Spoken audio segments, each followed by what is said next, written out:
Welcome to PMPA's Final Cut of the Week, where we share important information you may have missed while you were making essential parts. I'm Veronica Durden. And I'm Miles Free. This is what you need to know for the week ending December 16th, 2022. The U.S. Census Bureau and the U.S. Bureau of Economic Analysis announced that the goods and services deficit was $78.2 billion in October, up $4 billion from September revised. October exports were $256.6 billion, $1.9 billion less than September exports. U.S. manufactured goods exports totaled $1,081 billion through the first 10 months of 2022, up over 15% from the same period in 2021. This strong showing by manufactured goods was insufficient, though, in the face of higher imports, which were up approximately 17%. According to the U.S. Census Bureau, new orders for manufactured goods in October were up 12 of the last 13 months and increased $5.8 billion, or 1%. Shipments were up 19 of the last 20 months and increased $3.9 billion, or 0.7%. This is very strong performance. The latest CPI release suggests inflation has peaked. According to the Bureau of Labor Statistics, the headline CPI was 7.1% in the year ended November versus 7.7% a month earlier.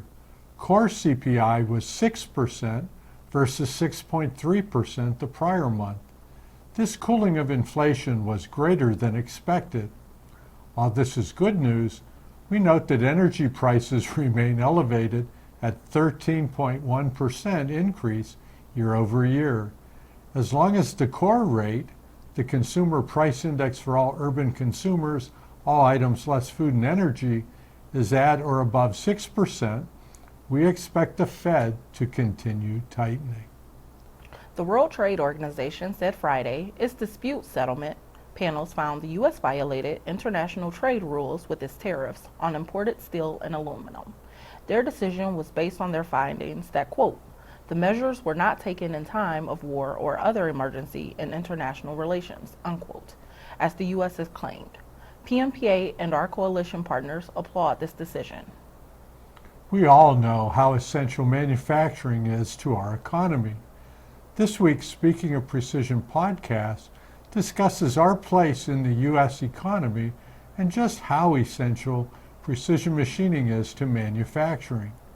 Our Speaking of Precision and Speaking of Suppliers podcasts can be found on major podcast platforms or on pmpa.org.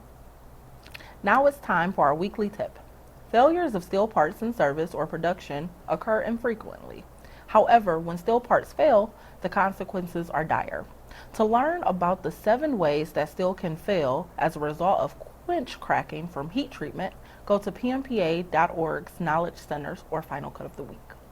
That's our take on what you need to know for the week ending December 16th, 2022. For more information and links about any of the topics discussed today, please go to pmpa.org, click on Final Cut of the Week. Thanks for checking in, and we'll see you next Friday.